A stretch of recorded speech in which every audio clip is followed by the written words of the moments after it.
नमस्कार, मैं हूं चंद्रशेखर गुप्ता और आप देख रहे हैं साधना न्यूज। अखबार की सुर्खियों में खास मेहमान के तौर पर हमारे साथ जुड़े हुए हैं अम्बिकेश गुप्ता जी, जो कुश्मी से जुड़े हुए हैं और तमाम सुर्खियों पर बात करेंगे। अखबार की सुर्खियां क्या है, कैसे जो बड़ी खबरों विस्तार से जानने की कोशिश करेंगे। और सबसे आज अहम चीज़ है कि अपन सामरी विधानसभा, जो जहाँ के लोकसभा प्रत्याशी चिंतामणि महाराज हैं भाजपा के, उनके क्षेत्र में आए हैं, उनके क्षेत्र में जानेंगे और सारी बातों को समझेंगे। क्योंकि यहाँ के युवा पत्रकार, जो बहुत सीनियर पत्रकार भी, वरिष्ठ पत्रकार भी हैं और युवा भी हैं, इनसे भी जानने की कोशिश करेंगे।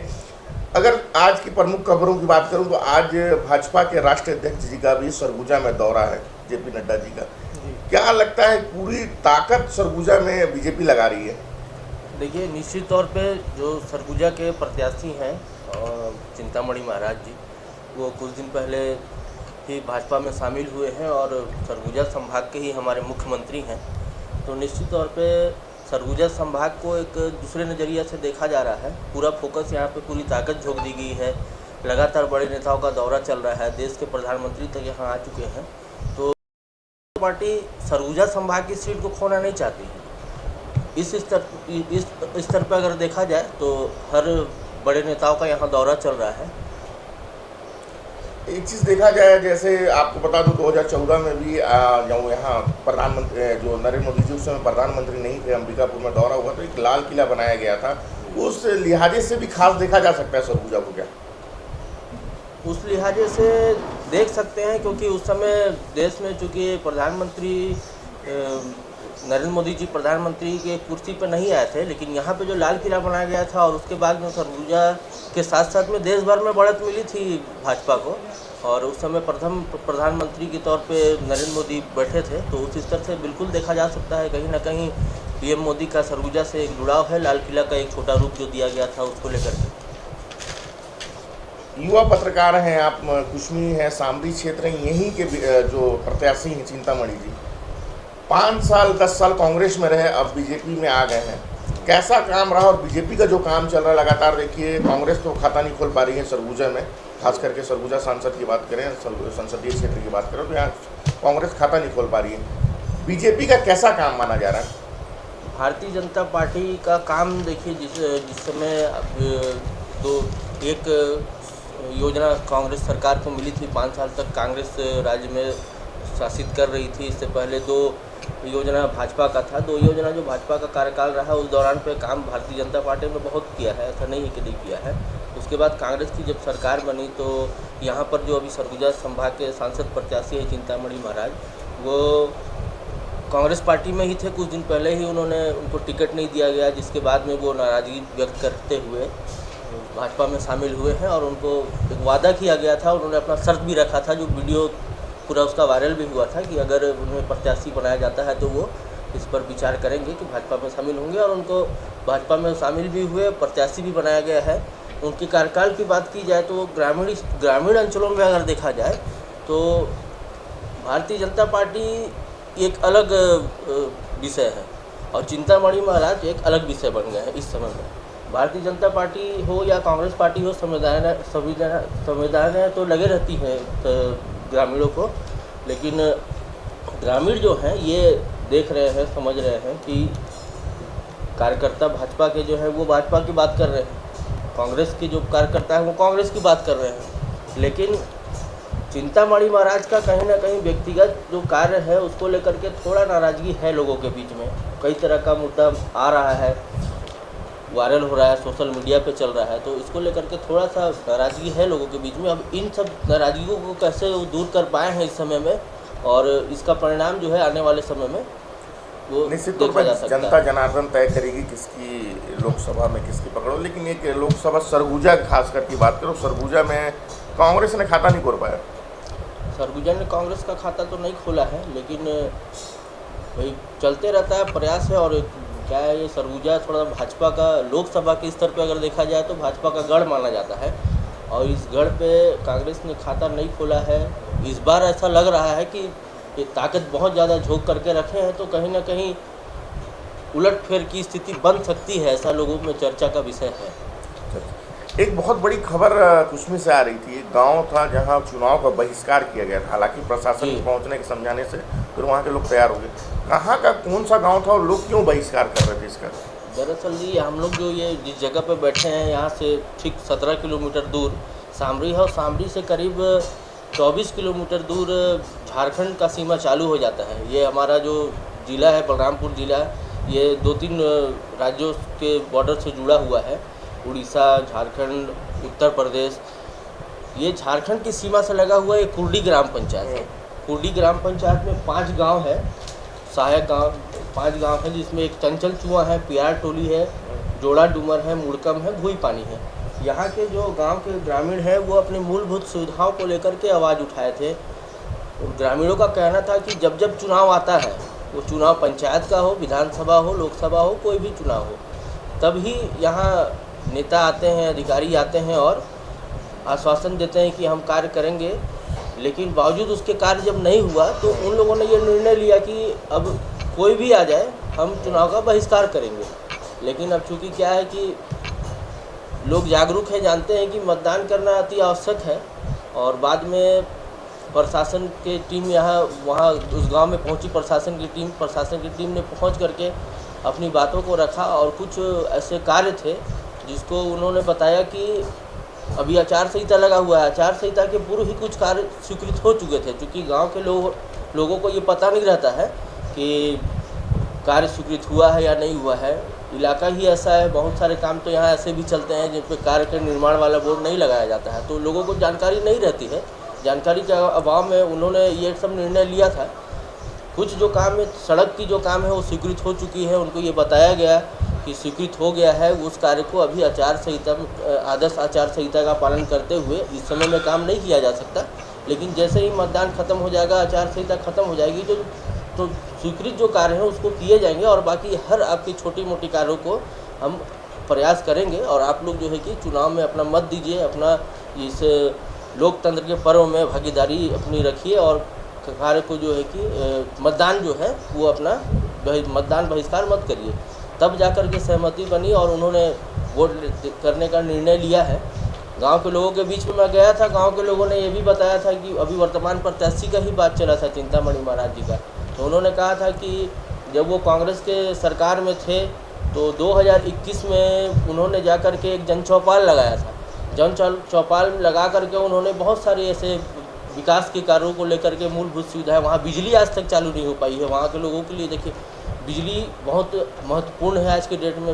लोगों को मसाला पीसने के लिए घर में महिलाओं को मिक्सी चाहिए, फ्रिज चाहिए। गांव के लोगों को सब आवश्यकता नहीं पड़ता है, लेकिन कहीं ना कहीं जब बिजली चालू हो जाता है तो चालू हो जाएगा वहाँ, तो धीरे धीरे अपना जो सुविधा है, इलेक्ट्रॉनिक सुविधाओं में लोग जुड़ेंगे। तो कई तरह का समस्या ऐसा है जिसके कारण मूलभूत सुविधा के कारण उन्होंने अपना बहिष्कार किया था। चिंतामणि महाराज वहाँ गए थे और उसके बाद भी कोई विकास नहीं हुआ। मैंने पूछा तो कुछ तो कार्य तो हुआ होगा, कुछ भी एक आध काम तो हुआ ही होगा उनके आने के बाद। लोगों ने कहा कुछ भी काम नहीं हुआ है। तो ये बड़ा आश्चर्यजनक लगा मुझे कि कुछ भी कार्य नहीं होना, और उसके बाद में भी क्या कहते हैं, उनको बहुत सारी स्थिति परिस्थितियों को देख करके ये लगा मुझे कि नहीं, वास्तव में उन्होंने जो मांग रखा है सही रखा है। विकास की बात करें, क्योंकि लगातार देखिए अभी चिंतामणि जी कांग्रेस का तो 5 साल, इससे पहले सिद्धनाथ पैकरा जो बीजेपी के थे, अभी उदयसूरी पैकरा उनकी पत्नी विधायक बनी है, उनके कार्यकाल में भी अगर काम, बीजेपी के कार्यकाल में भी काम को देखिएगा तो कितना विकास हो पाया। बीजेपी के कार्यकाल में अगर देखा जाए तो विकास कार्य बहुत सारा हुआ है। शिक्षा के क्षेत्र में अगर देखा जाए तो सिद्धनाथ पैकरा जी ने शिक्षा के क्षेत्र में बहुत सारे यहाँ पे स्कूलों का निर्माण कराया है। महाविद्यालय भी उनके कार्यकाल में ही बनी थी, जिसके बाद में यहाँ पे हालांकि बहुत सारे विषय के टीचर नहीं आ पाए हैं। डिस्टेंस हुआ, सरकार बदल गई, 10 साल का उनको समय मिला था।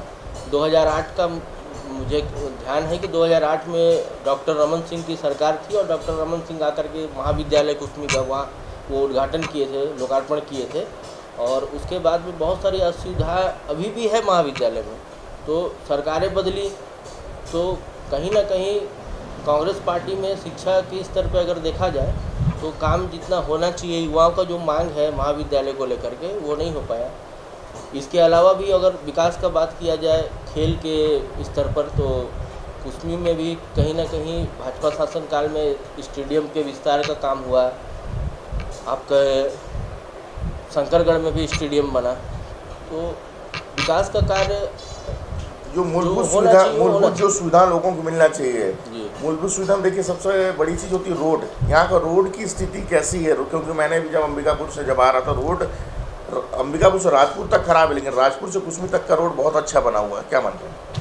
राजपुर से कुसमी तक का जो सड़क है वो, चूँकि क्या हम लोगों का तो रेगुलर आना जाना लगा रहता है, गांव के लोग आते जाते रहते हैं। आप चूँकि आप लोग कभी कभी यहाँ आते हैं, अभी ये जो स्थिति है सड़कें की, सड़क जो सुधार हुई है, दरअसल वो रिपेयरिंग का कार्य हुआ है और 6 महीना लगा, मतलब पूरे कांग्रेस के सरकार में करीब 5 साल तक चिंतामणि जी विधायक थे, मेरे ख्याल से संसदीय सचिव भी थे, वो लोक निर्माण विभाग के संसदीय सचिव भी थे, बावजूद उसके सड़क खस्ता हाल थी। अभी रिपेयरिंग का काम हुआ है, 6 महीने से लोगों को राजपुर तक का बेहतर सड़क मिला है। इसके पूर्व करीब 5 साल तक लोगों को खस्ता हाल सड़कों से ही गुजरना पड़ा है।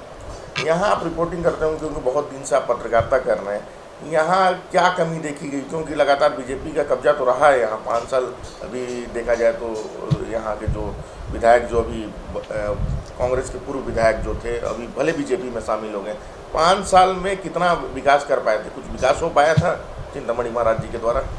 5 साल में विकास का कार्य एक हुआ है, जिसको बड़े विकास कार्य के नज़र पर देखते हैं।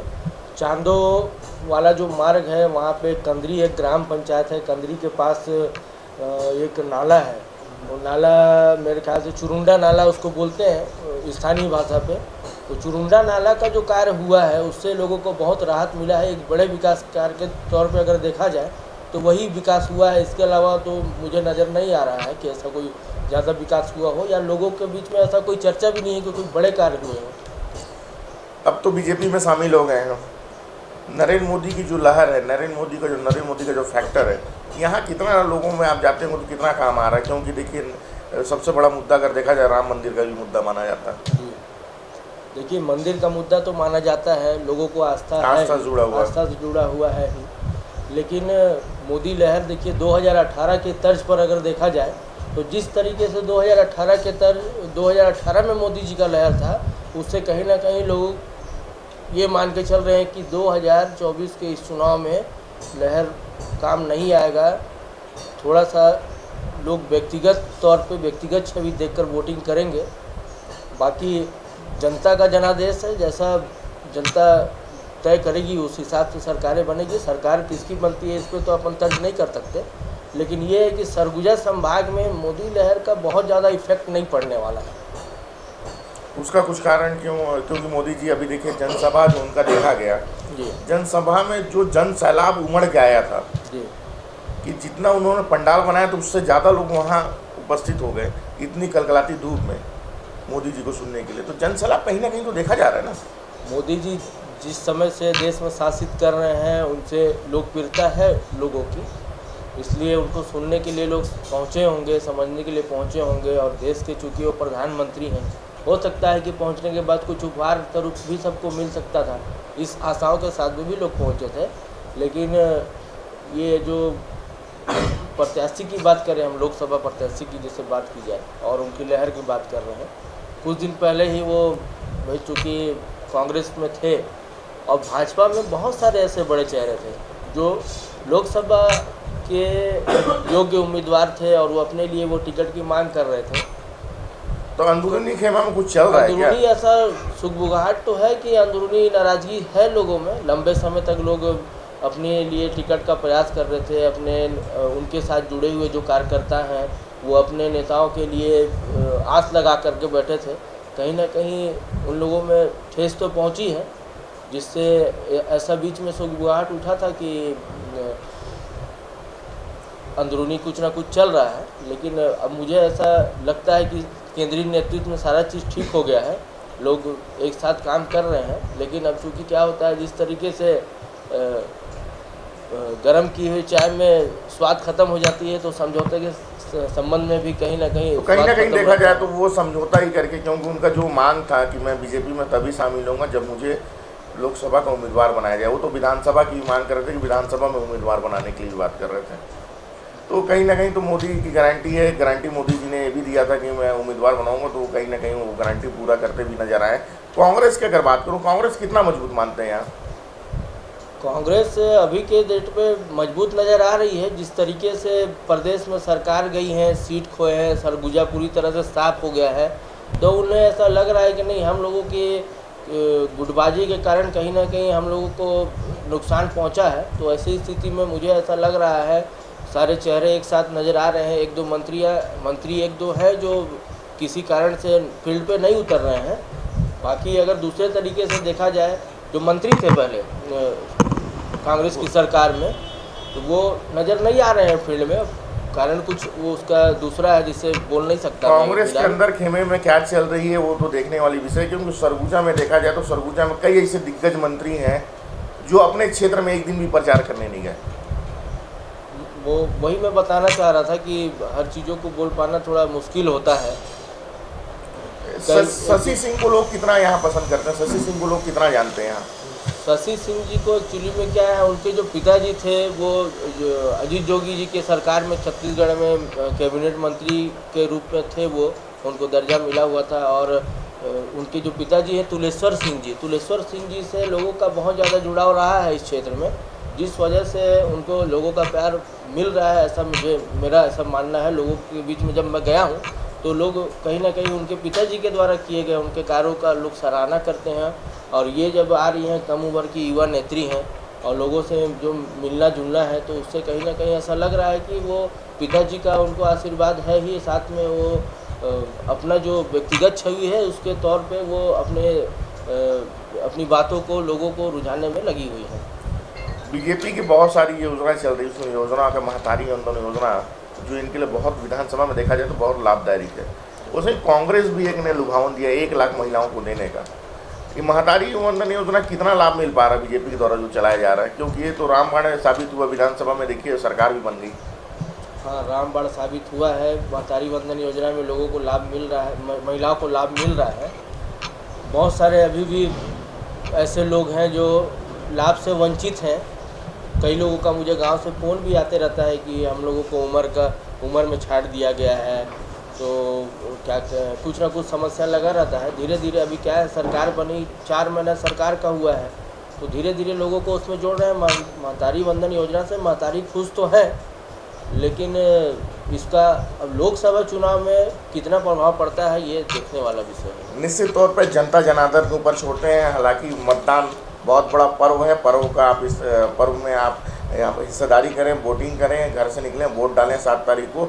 तो मैं बहुत बहुत शुक्रिया करना चाहूँगा अंबिकेश गुप्ता जी हमारे साथ जुड़े हुए थे, जो आज तमाम खबरों पे जो सुर्खियाँ थी उन पर चर्चा की। और जो सबसे बड़ी मुद्दा कुश्मी विधानसभा जो सामरी विधानसभा माना जाता है, लोकसभा के बीजेपी के प्रत्याशी यहीं के थे, उन चर्चा की। तो बहुत बहुत धन्यवाद करना चाहूँगा। खबरों का सिलसिला जारी रहेगा। Back to studio.